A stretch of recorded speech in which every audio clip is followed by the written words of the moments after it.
Back on here, I mean, look, all the big four anyway, everyone's predicting a rate cut now for February. It's almost like they're cheering for it. Yeah, exactly. And, and I wonder if the RBA is going to hold the line for a bit more data. So is it a foregone conclusion that we're getting a cut? I don't think it is a foregone conclusion. A few economists around the place are quite clearly saying, hang on, we haven't beaten inflation yet. But what we can show you is this. This is the market expectation of rate cuts. In other words, the next meeting of the European Central Bank, of the US Federal Reserve, and here in Australia. So here in Australia, they're saying in 2.5 weeks' time, there's an 81% chance of a rate cut. In other words, put down your glasses, there's going to be a rate cut, they're saying, which of course even the government is cheering on for now. But then you go, say, for example, to the United States, they're not so certain. They don't think there's further rate cuts because they say, look, hey, it's growing, it's going pretty well.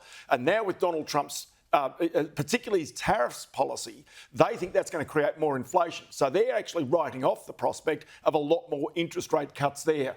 And so here we go for the markets. And you can actually see overnight that's spurred on the markets in the United States. The Dow Jones up by 168 points. If we go a bit further forward, what you can see is here in Australia, that's going to actually be reflected here. Market's going to be higher today when it opens. And the Aussie dollar, as we go to that, I think sitting a little lower. That's going to get down to the 50s at some stage in the next little while. 62.1 US cents. Don't buy anything from America with an Australian dollar then. No, in that case. not yet anyway. Travel to Disneyland, right? Yeah, exactly. Go to Japan. Good to see you, Ross, as always. Chat to you again soon.